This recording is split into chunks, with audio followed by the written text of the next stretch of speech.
अच्छा सुनिए, ओवैसी साहब हो या योगी जी हो, ऐसे सीट पे क्यों देते हैं जहाँ पे क्या कहते हैं बीजेपी के लिए लोग क्या कहते हैं सीट जिताने का काम करते हैं। पूरे दिल्ली में 70 सीट है, ओवैसी साहब ने 70 सीट पे क्यों नहीं उतारा। अगर मान लिया कि उनकी सरकार बनती या कुछ बनती, अगर चाहते हैं कि मुस्लिम उनको वोट दें, योगी जी चाहते हैं उनको हिंदू वोट दें, तो भैया तो यहाँ की लोग दिल्ली में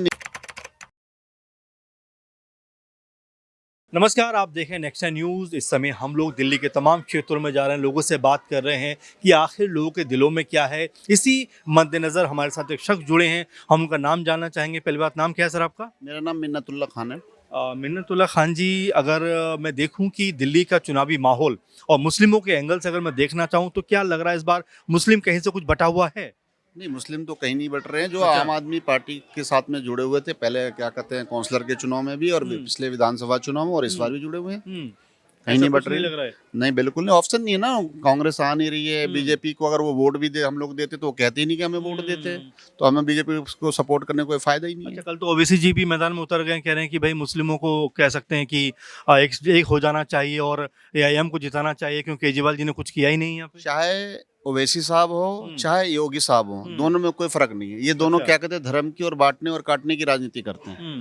तो इसलिए मुसलमान एक पढ़ा लिखा तबका है, उनके साथ में नहीं जाना चाहते वो। अच्छा मिन्ना साहब, ऐसा लगना चाहिए था कि क्या कांग्रेस पार्टी को और आम आदमी पार्टी को यहाँ पर गठबंधन में चुनाव लड़ना चाहिए था, क्योंकि ऐसा लग रहा है, अनुमान भी लग रहा है कि क्या मुस्लिम वोट इस आधार पर अलग हो सकता है, क्योंकि 10 से 12 सीटें जो मुस्लिम बहुल क्षेत्र से आती हैं वहाँ पर कोई ऐसा हो सकता है कि वोटों का कुछ बंटवारा होता हुआ दिखाई पड़ रहा हो। जी बिल्कुल नहीं, बंटवारा तो बिल्कुल नहीं हो रहा है। कांग्रेस का अभी देख लिए कि जो चुनाव हुए थे उसमें भी क्या कहते हैं आम आदमी पार्टी के मिलने के बाद भी क्या कहते हैं नहीं हो पाया कुछ उनके तरफ। उनके एक भी सीट आप देख ले जो जो हारे हैं, जहाँ पे कांग्रेस को उम्मीदवार को टिकट दिया गया था गठबंधन के तहत, उनका मार्जिन और आम आदमी पार्टी का मार्जिन देख ले तो कोई ज्यादा फर्क नहीं है।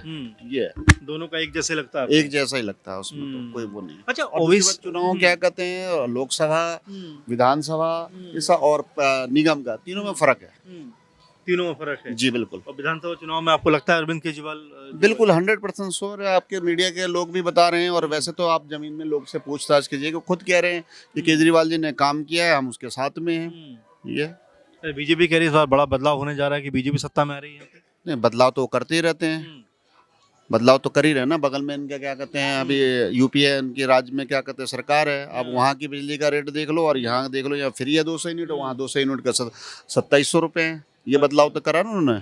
अच्छा, यूपी की बात कर रहे हैं, कल योगी जी भी यहाँ पर आए हुए थे और तमाम तरह से बटेंगे नहीं, कटेंगे नहीं, एक रहेंगे, सेफ रहेंगे। फर्क पड़ता हुआ दिखाई पड़ेगा इससे? देखिए यहाँ सब एक हैं और सेफ है, ठीक है। चाहे योगी जो हो चाहे ओवैसी साहब हो, वो अपना सेफ रहें। वो अपने सेफ रहने के लिए, अपनी सीट बचाने के लिए हिंदू मुस्लिम करते रहते हैं, चाहे वो योगी जी हो या ओवैसी साहब हो, ठीक है। उनको अपने सत्ता से मतलब है, अपने कुर्सी से मतलब है।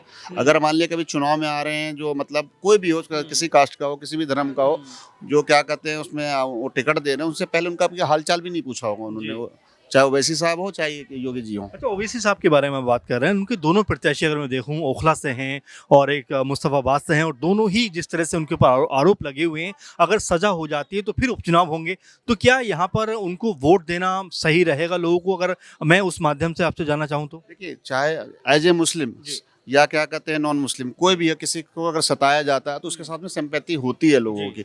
लेकिन सिंपैथी का मतलब ये नहीं है कि हम क्या कहते हैं बीजेपी या कांग्रेस या किसी और को क्या कहते हैं लाके दे दे जिससे क्या कहते हैं उनका और नुकसान हो। आप ये बताइए कौन से कानून में लिखा हुआ है किसी को क्या कहते हैं अगर सजा हो रखा है और विधायक बन जाएगा तो बाहर आ जाएगा? है ऐसा कुछ है? आप बताए कुछ है ऐसा? तो नहीं है ना। फिर तो ये तो बेकार की बात है। अच्छा सुनिए, ओवैसी साहब हो या योगी जी हो, ऐसे सीट पे क्यों देते हैं जहाँ पे क्या कहते हैं बीजेपी के लिए लोग क्या कहते हैं सीट जिताने का काम करते हैं। पूरे दिल्ली में 70 सीट है, ओवैसी साहब ने 70 सीट पे क्यों नहीं उतारा।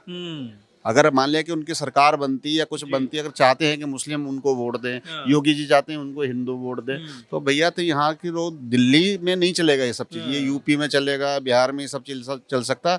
यहाँ तो सिर्फ विकास का काम पे लोग वोट देते हैं। आप जहाँ खड़े हैं ये मदनपुर खादर है, जे कॉलोनी है। यहाँ के लोग जो लेडीज हैं बाहर बेचारी काम करने जाती हैं, उनको बस फ्री मिलता है, 200 यूनिट फ्री मिलता है, यहाँ 12-12 गज के मकान है। जी देखिए, मायावती और आज़ाद भी चुनाव मैदान में उतरे हुए हैं, क्या लगता है कि वोट काटने की राजनीति है या कोई प्रभाव भी इनका दिखाई पड़ता है? मैं एक बात कहना चाहता हूँ आपसे भाई, अगर मान लिया कि मायावती जी हों या क्या कहते हैं कोई भी हो, मैंने ओवैसी साहब अगर आप अगर जीत रहे हो तो आके लड़े ना चुनाव।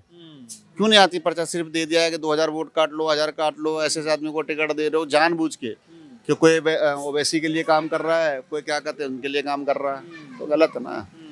ये है वो। बीजेपी भी लगातार देख रहे हैं कि संकल्प पत्र पे संकल्प पत्र लेकर आ रही है, कभी 21-25 रुपये देने की बात करते हैं, कभी बुजुर्गों को पेंशन 3000 रुपये देने की बात करते हैं, यानी कि अब वो भी इस रेस में उतर आए हैं कि भाई हम भी लोगों को इस तरह रिझाएंगे। क्या लगता है लोग आएंगे उनके रिझाने? देखिए, ये तो जनता डिसाइड करेगी ना। जब हम दे रहे थे तो रेवड़ी बांट रहे हैं जी, लोगों को फ्री की मुफ्तखोरी की आदत लगा रहे हैं। आप जब ये कर रहे हैं तो अब क्या है ये?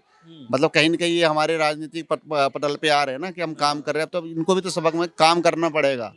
हम पहले हम मुद्दों की बात करनी पड़ेगी, मुद्दों की बात करनी पड़ेगी, विकास की बात करनी पड़ेगी जी। यही मतलब अब बीजेपी को कहीं राजनीति करने का सही ट्रैक आम आदमी पार्टी दे रही है क्या? बिल्कुल, बता तो रहा हूँ, उनको करना पड़ेगा। यहाँ से मैं बता रहा हूँ, देखिए आम आदमी पार्टी से तीसरे बार क्या कहते हैं, यहाँ से शायद अमानतुल्लाह खान साहब को टिकट मिला है। यहाँ के 2 बारी सांसद रहे और तीसरी बार ये सांसद, दोनों को, तीनों सांसद को क्या होता है, हर बारी 5 साल लगते हैं, फिर वो चेंज कर देते हैं। अरे भैया, आपका काम नहीं कर रहा तो चेंज कर देते रहो। अब ये क्या हर बार नया चेहरा ले आए कि भाई चलो वो नहीं काम करा, हम इसको ले आ रहे हैं। अगर अमानतुल्लाह खान अगर काम कर रहे हैं तो केजरीवाल ने तीसरी बार भी उनको मौका दिया, और यहाँ की जनता ने 2 बार उनको जिता के और तीसरी बार भी जिता के भेजेगी। अच्छा, प्रवेश वर्मा जिस तरह से अनाप शनाप बयानबाजी कर रहे हैं, चुनाव आयोग खामोश है, लेकिन आपने कल देखा कि अरविंद केजरीवाल की जो पंजाब की कुछ पुलिस और सिक्योरिटी में थी उनको हटा दिया गया। क्या लगता है कि ये जो कुछ हो रहा है, कैसे देखते हैं इसको आप? आप परवेज वर्मा की बात करें, रमेश बुदेरी की बात करें, जो आदमी हिंदुस्तान के उस जगह से, पूरा हिंदुस्तान जिसका सम्मान करता है, लोकसभा में बैठ के, संसद में बैठ के वो इस तरह की बयानबाजी, गालियां, नफरत की राजनीति, नफरत के वसा, किसी महिला का क्या कहते हैं वो करना, ऐसे लोगों पे तो आप लोग भी नाम ही ना लेना। अब इन लोगों का नाम लेके क्यों बड़ा करते हैं? मैं मीडिया बंधु से ये कहना चाहता हूँ कि ऐसे लोग को क्यों फेम देते हैं आप लोग? अच्छा, केजरीवाल जी की जो सिक्योरिटी हटाई गई उसको लेकर क्या कहेंगे? भाई वो तो केजरीवाल पे इसलिए हटेगा तो फिर से इनको हमला करने का मौका मिलेगा। कल भी हरिनगर में बिल्कुल बिल्कुल, जानबूझ के ऐसा कर रहे हैं ना ये, कि देखो जी उनके साथ में ऐसा हो गया। ये तो बिल्कुल गंदी राजनीति कर रहे हैं, उसके बारे में तो बात ही करना बेकार है। कुछ लोग गंदे हैं तो उसके लिए अब क्या, आप महिलाओं का भी सम्मान नहीं कर पा रहे? बताइए आप क्या करें उसमें? जी बिल्कुल नहीं जी, देंगे लोग। महिला जो हमारी हैं, ये वोट जब आएगी तो इनका जवाब वोट से देंगी ये, ठीक है। जिस तरह से महिला के मतलब अभद्र भाषा का प्रयोग करना, मैं किसी भी पार्टी का हो, मैं ये नहीं कह रहा हूँ कि आम आदमी पार्टी का हो, बीजेपी का हो, कांग्रेस, महिला माँ बहन तो सभी की है वो, बिल्कुल। अच्छा, दिल्ली में अगर देखा जाए तो 70 विधानसभा सीटें हैं।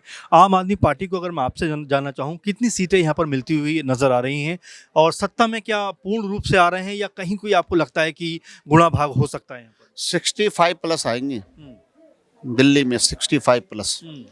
70 इसलिए नहीं कह सकते कि अभी कुछ हमारे जो इन लोगों ने बरकरार रखा है लोगों को, कि जेल चले गए, इन्होंने ये घोटाला कर दिया, यानी बदनामी की राजनीति, तो जो लोग उनके बहकावे में तो आ नहीं रहे। और 70 के 70 भी आ जाए तो कोई बड़ी बात नहीं है। दोबारा से फिर इन लोगों को झटका लगने वाला है। जैसे पिछली बार जो ना 67, तो इस बार ऐसा नहीं, इनका सुपरा हिसाब करता है बीजेपी और कांग्रेस दोनों का। जी, विपक्ष में कोई रहेगा ही नहीं इसका मतलब। बिल्कुल बिल्कुल, यहाँ के लोग तो यही चाह रहे हैं। आप यहाँ कर लो, देख लो, यहाँ पे 3 बारी सांसद है, एक काम नहीं बता सकते ये। बीजेपी का 3 क्या कहते हैं सांसद रह चुका है, पार्षद बीजेपी का आप इधर से आए होंगे, आप जाके गंदगी आप देख लीजिए, एक बार कवर जरूर कीजिएगा। लोग सिर्फ आप जब जाएंगे ना तो पूछेगा सफाई नहीं हो रही है, ये नहीं हो रही, इसी का आपको सवाल मिलेंगे यहाँ पे।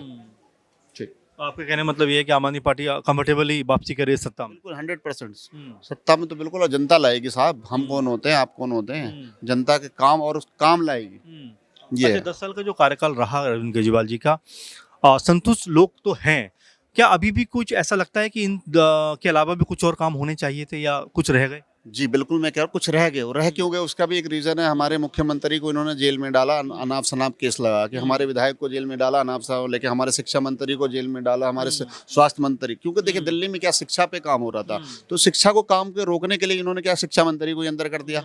उसके बाद स्वास्थ्य पे काम हुआ, सत्येंद्र जी ने स्वास्थ्य पे काम किया, उसमें क्या करा, स्वास्थ्य मंत्री को अंदर कर दिया। अब सोचो ना, और सारे विषय ना यार, यही लोग बीजेपी में चले जाते तो उसमें बिल्कुल वॉशिंग मशीन में धो जाते यार, ऐसा क्या है? ये है आम आदमी पार्टी के, तो इसलिए अब बताओ ना, आम आदमी पार्टी में अगर वो चले गए, से बीजेपी में चले गए, तो फिर कैसे वही चीज उनकी छवि साफ हो जाती है? अब बताइए ना। अब ये वो हमारे बदरपुर क्षेत्र से क्या कहते हैं कि नारायण दास शर्मा है, वो उसमें चले गए तो बिल्कुल नीट एंड क्लीन हो गए। तो यानी कि आप कहने का मतलब है कि जो आम आदमी पार्टी में है, आरोप लग रहे हैं कि जैसे बीजेपी में जाएगा तो सभी छवि ठीक हो जाएगी? ऐसा ही है, आप देख लो, हम हमसे क्यों पूछ रहे थे, लोग बता रहे हैं कि ऐसा ही है कि जब तक क्या कहते हैं, अगर केजरीवाल अगर क्या कहते हैं बीजेपी ज्वाइन कर दे तो उससे वो तो ऐसा हो जाएगा कि ऐसा कोई मतलब इनको पता नहीं क्या बना देंगे फिर ये। चलते चलते आखिरी सवाल कि यमुना का मुद्दा उठता है, प्रदूषण का मुद्दा उठता है, क्या लगता है कि अभी इसमें काम किया जाना चाहिए या कहीं रहे? आपका बहुत अच्छा क्या कहते हैं, बहुत अच्छा सवाल है। इस सवाल पे हम चाहते थे कि क्या कहते हैं, कोई पूछे तो मैं जवाब दूं। हालांकि ये यमुना जो है ना 2 राज्यों से लगता है, 3 राज्यों से बन।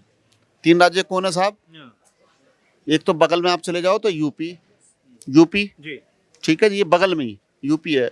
तो वहाँ जमुना उस तरफ से उनकी जिम्मेदारी नहीं है, पॉल्यूशन की जिम्मेदारी नहीं है। अब देखो अभी छठ का त्यौहार हुआ, जमुना की इस पर तो क्या कहते हैं बिल्कुल जी, जमुना नहाने के लायक नहीं है जी, भारती के लिए नहीं है जी। और जमुना की उस तरफ में उसी नदी का 2 पार्ट है, एक उधर से एक इधर से, एक यूपी से और एक दिल्ली से। तो उधर से क्या कहते हैं पॉल्यूशन नहीं, उधर से वो कर सकती है। कैसी राजनीति है भैया? अगर किसी नदी में अगर क्या कहते हैं गंदगी है तो पूरे नदी में होगी ना। ऐसा थोड़ी ना कि दिल्ली की तरफ क्या कहते हैं पॉल्यूशन है और यूपी की तरफ क्या कहते हैं एक ही नदी है, जबकि 2 नदियों तो हो सकता है। तो ये सब तो बेकार की बातें हैं, ये तो सिर्फ बीजेपी वाले इसको मुद्दा बना रहे हैं। प्रदूषण के बारे में क्या कहेंगे? प्रदूषण कहाँ मैं वही बात आपसे बता ना, प्रदूषण है तो प्रदूषण का हम लोग काम कर रहे हैं, प्रदूषण पे भी काम कर रहे हैं। अब ग्रेप फ्लोर लगता है, सब होती है उन चीज़ों का। अब यहाँ देखो यूपी से भी लोग आते हैं, हरियाणा से भी आते हैं, पता नहीं कहाँ कहाँ से लोग आते हैं, सब कारोबार भी करते हैं। लेकिन यहाँ जो अगर क्या कहते हैं पोल्यूशन के बगल में देखिए, यहाँ पे नोएडा है, फैक्ट्रियाँ हैं, इधर क्या कहते हैं हरियाणा में क्या कहते हैं फरीदाबाद, यहाँ फैक्ट्री है। तो उनका जो क्या कहते हैं पोल्यूशन कहाँ ज़्यादा है? वो दिल्ली तो आ रहा भैया। जी बिल्कुल, और मिन्नत जी से हमने कई अहम मुद्दों पे बात की, अहम तरीके से उन्होंने जानकारी भी दी कि और हर मुद्दे के ऊपर कहीं ना कहीं अपना पॉइंट ऑफ व्यू रखते हुए नजर आए। और जाहिर बात है कि दिल्ली में भी कुछ मुद्दों के ऊपर आम आदमी पार्टी को काम करना बाकी है, और ऐसे में वो ये कहते हैं कि यहाँ पर सत्ता में भी आना ज़रूरी है। अब इसको लेकर आप क्या सोचते हैं कि आम आदमी पार्टी ने इन 10 सालों के अंदर किस तरह का काम किया है? कमेंट करके ज़रूर बताएं। लगातार नेक्स्ट न्यूज़ देखते रहिए। नमस्कार।